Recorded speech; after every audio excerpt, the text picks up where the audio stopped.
Le Congrès américain vote en 1790, sur proposition du premier président des États-Unis George Washington, le Resident Act établissant la capitale fédérale sur les berges du Potomac. Le site est alors à cheval sur des terres marécageuses cédées par le Maryland et la Virginie, fruit d'un compromis entre les fédéralistes et le Sud esclavagiste.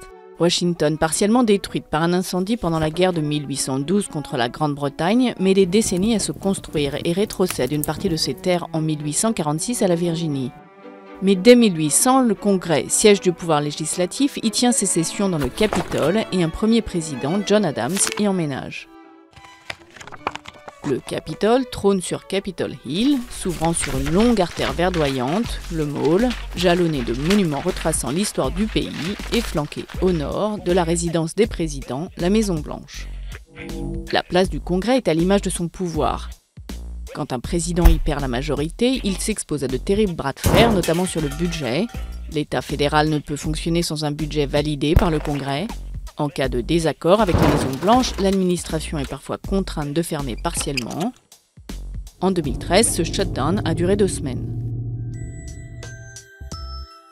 Washington abrite aussi la Cour suprême américaine et la Réserve fédérale.